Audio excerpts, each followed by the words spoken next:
Mari Kak, silahkan. Silahkan duduk Kak. Ya. Di sebelah sini ya Kak.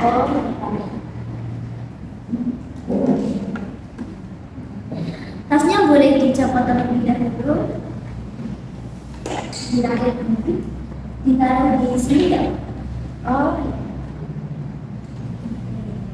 Gimana nih Kak kabarnya? Baik sih, alhamdulillah. Tadi kesini naik apa Kak? Tadi kesininya naik motor. Oh, sendiri apa sama siapa itu Kak? Sendiri aja. Oh, sendiri aja ya Kak? Ya? Oke. Terus perjalanannya ke sini gimana Kak? Tadi dari rumah sampai ke sini? Panas banget sih Kak. Udah panas. Ya, tadi kena lampu merah banyak banget gitu. Jadi kerasa capek. Oke, soalnya cuacanya lagi panas ya Kak? Iya, betul. Berarti rumahnya jauh ya Kak ya? Iya, lumayan sih. Oke. Kalau boleh tahu dengan Kak siapa ya? Dengan Kak Azan. Mbak Aza ya Kak ya? Iya, betul. Oke. Oke Mbak Aza. Memperkenalkan, saya Adila Malikatus. Di sini saya sebagai konselor Mbak Aza pada sesi kali ini ya Mbak ya. Iya. Oke. Nah, ini Mbak, jadi pada hari ini sudah sesuai waktu yang diberitahukan sebelumnya ya Mbak, kalau sesi kita hanya 1 jam. Nah, 1 jam ini untuk mendiskusikan permasalahan yang Mbak Aza alami ya Mbak ya. Dan sebelumnya semua yang disampaikan oleh Mbak Aza itu akan dijaga kerahasiaannya Mbak. Oke, sebelum kita mulai, apakah Mbak Aza ingin ke kamar mandi terlebih dahulu? Belum. Mbak Aza nyaman nggak duduknya itu? Nyaman sih. Oke Mbak, adakah yang ingin ditanyakan terlebih dahulu mungkin Mbak sebelum dimulai? Belum cukup. Oke Mbak. Nah kalau begitu tentunya Mbak Aza datang ke sini pasti ada yang ingin disampaikan ya Mbak ya. Betul. Nah mungkin ada nih yang ingin disampaikan oleh Mbak Aza, boleh? Jadi gini, aku tuh stres gitu Mbak, karena banyak banget nih tugas-tugas dari akademik, tugas kuliah itu banyak banget numpuk gitu Mbak. Nah itu tuh karena aku juga mandul tugas sih, jadi ya tugas-tugasnya ya akhirnya kerja tercecer berantakan, nggak ada yang sama sekali. Biasanya kalau nggak ngerjain tugas ngapain Mbak? Ya kalau aku ngerjain tugas ya, jadi gini, aku tuh udah punya niat belajar, udah dipanang belajar nih, udah nyiapin juga, udah buka laptopnya, tapi tuh tanganku tuh referensi tuh malah pegang HP yang ada di samping laptop itu, buka handphone, buka media sosial, malah scroll TikTok, Instagram, X dan yang lainnya gitu. Jadi ya tugas-tugasnya tuh malah nggak kesini sama sekali gitu, nggak, malah aku scroll kasih scroll itu scroll medsos gitu, jadi ya semuanya keadaan gitu aja. Jadi lebih tertarik dengan HP ya Mbak ya. Nah, kenapa nih Mbak Aza lebih tertarik dengan HP daripada ngerjain tugas? Gimana ya? Jadi menurut aku sih karena tugasnya numpuk gitu ya, jadi kayak aku merasa terbebani gitu, merasa berat buat ngerjain tugasnya, nggak tahu mau mulai dari mana, mau ngerjain tugasnya mana dulu gitu. Terus karena menurutku juga itu tuh HP itu buat aku refreshing gitu, buat aku relax, niatnya sih mau buat cari dan sebentar gitu, mau scroll-scroll di TikTok, Instagram sebentar. Nah, tapi tuh kayaknya malah aku tuh nggak lihat jam, tahu-tahu tuh malah aku tuh ngabisin scroll-scroll sosmed itu tuh malah berjam-jam, malah bisa lebih 3 jam itu nggak scroll-scroll gitu toh. Jadi ya kebablasan gitu, tugas-tugasnya jadi bercecar gitu. Sampai berjam-jam ya Mbak itu. Oke. Nah, hal itu sudah berlangsung berapa lama ya Mbak? Jujur aja udah lumayan lama, mungkin sekitar mulai dari semester 2 tuh udah mulai sih Mbak. Karena kan aku semester 4. Nah, itu tuh makin nambah semester tuh malah makin tugasnya tuh makin ketemu aja, malah makin malas-malas kerjain tugas gitu. Jadi apa ya, makin malu aja gitu, makin nggak terkontrol buat perilaku gimana ya, biar nggak ngelakuin menunda-nunda tugas itu lagi. Jadi tuh menunda-nunda tugas itu buat aku nggak, buat aku jadi kebiasaan gitu Mbak. Jadi ya males-malesan sekarang. Jadi sebenarnya sih aku punya rencana buat belajar. Niatnya sih mau belajar aja. Selain itu kayak punya rencana mau belajar tapi itu endingnya malah aku nggak ngerjain tugas apa-apa, nggak baca nulis sama sekali, tapi malah sibuk ngelakuin dalam. Gitu ya Mbak ya. Nah, tadi kan Mbak Azza bilang kalau tugasnya semakin banyak, semakin malas gitu ya Mbak ya. Terus kalau seperti itu bagaimana dengan tugas-tugasnya Mbak? Tugas-tugasnya ya, tugas-tugasnya sih dikerjain ya, tapi ya ngerjainnya pendek banget sih.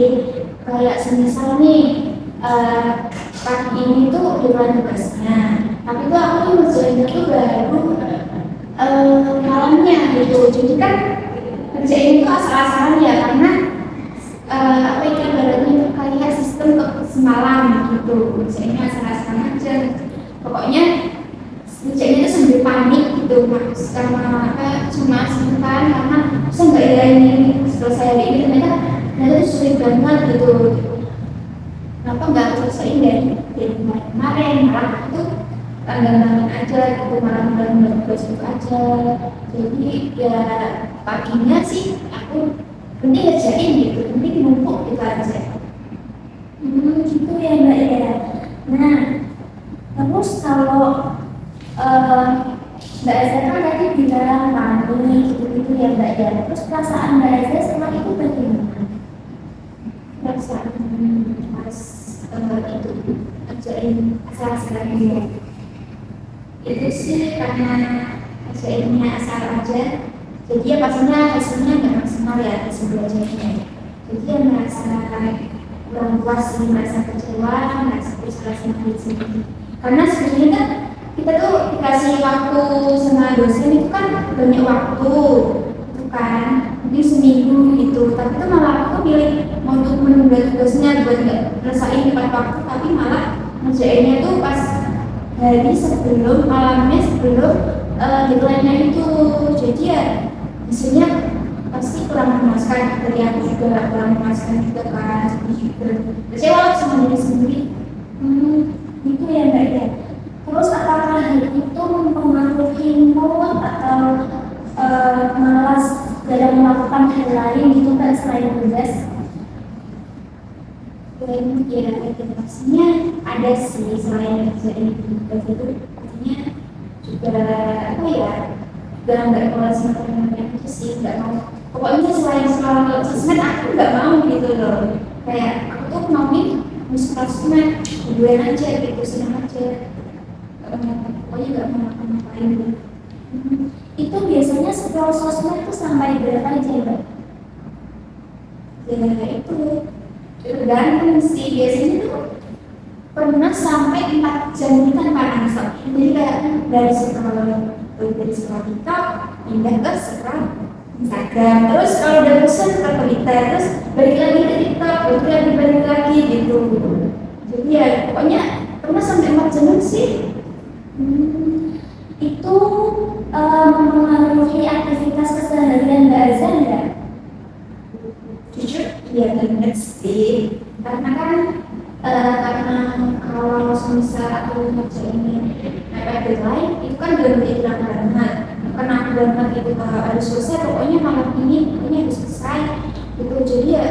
bergadang juga, sulit tidur, pokoknya cemas. Dan kayak kalau semalaman itu kita fokus sama kayak pelajaran itu aja Inggris, jadi kayak semuanya kan keganggu, nggak makan biasanya, nggak minum, nggak ngapa-ngapain selain aja Inggris itu karena kayak Jadi itu bisa mempengaruhi hal lain ya Mbak ya. Tapi Mbak Aza ada kayak gangguan gitu nggak kayak susah tidur, susah makan gitu nggak Mbak? ya pastinya ada. Kayak kalau itu tadi kan gitu lain itu pastinya kita ngapain ya, pernah sih karena fokus sama kerja deadline nggak nggak makan semalaman itu, bahkan nggak pernah minum juga gitu, bahkan sampai itu bisa jam 3 itu. Oh iya. Lalu Mbak Aza apa yang diharapkan nih setelah sesi konseling ini? Yang aku hadapin itu apa ya? Aku mau membaca sih Mbak, aku nggak mau bebas lagi, mau disiplin lagi. Ini tuh kayak punya judul harian yang pasti gitu kan. Itu kayak ya sih harus disiplin lagi sih. Soalnya tuh kayak mengganggu aku banget gitu loh. Jadi mau bertanggung jawab sama diri sendiri.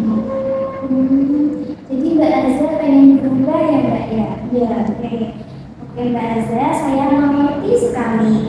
Nah fokus kita di sini yaitu menghapus kebiasaan menunda tadi yang kurang baik dan menggantinya dengan kebiasaan yang lebih produktif ya Mbak. Nah, oke Mbak, kita sekarang sudah berada di akhir sesi. Jadi tadi kita sudah membahas tentang penundaan tugas karena lebih mengalihkan perhatian yang lain, khususnya lebih tertarik dengan HP ya Mbak ya, sehingga Mbak Aza menunda-nunda tugas kuliah gitu kan, dan juga Mbak Aza sampai menunda-nunda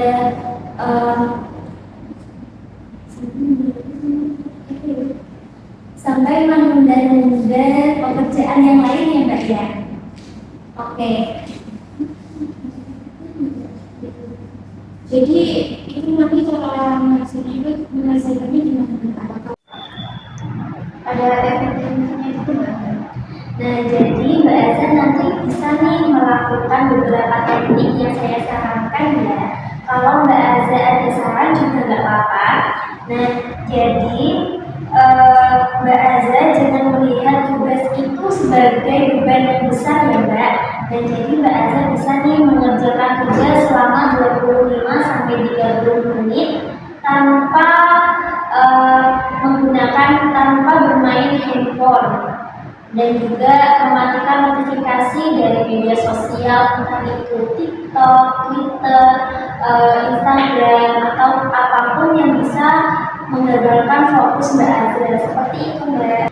Nah, selama 25-30 menit nanti Mbak Aza yang terpenting jangan sampai menggunakan handphone dan juga harus mematikan notifikasinya ya Mbak. Jadi nanti semisal udah itu gimana cara saya buat apa itu tahu kemajuan saya gitu. Nah, jadi nanti saya akan memberikan self monitoring agar Mbak Aza itu bisa mencatat perkembangan belajar Mbak Aza setiap kali untuk melihat apakah rencana yang kita buat sudah terlaksana atau belum, seperti itu Mbak. Nah, bagaimana Mbak kalau kita membuat kontrak perilaku secara tertulis? Nah, ini tuh untuk membangun tanggung jawab Mbak Aza dari komitmen konseling ini. Maksud juga mas Mbak memang berubah diri sendiri gitu. Jadi Mbak Aza mau pengen berubah ya. Nah, kita sepakat ya Mbak kalau Mbak Aza ingin menjalankan tugas ini. Nah, nanti Mbak Aza akan menjalankan 2 sesi belajar tanpa HP dan juga mematikan notifikasi media sosial, semua media sosial, dan mengisi pemantauan selama 1 hari ke depan. Kita akan bertemu lagi di minggu depan ya Mbak.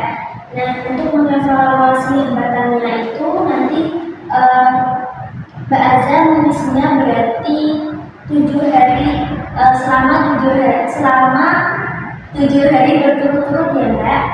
Baik. Baik, oke, kita tutup untuk sesi konseling kita kali ini. Terima kasih karena Mbak Azza sudah mau terbuka dengan saya. Nanti jika kita akan bertemu di sesi selanjutnya melalui tim administrasi kita ya Mbak. Baik. Terima kasih juga buat Mbak Dinda karena sudah bersedia mendengarkan cerita saya. Oke, baik Mbak Azza, sama-sama. Terus ini ceritanya kan terus aku gitu. Mari saya. Mari saya angkat deh.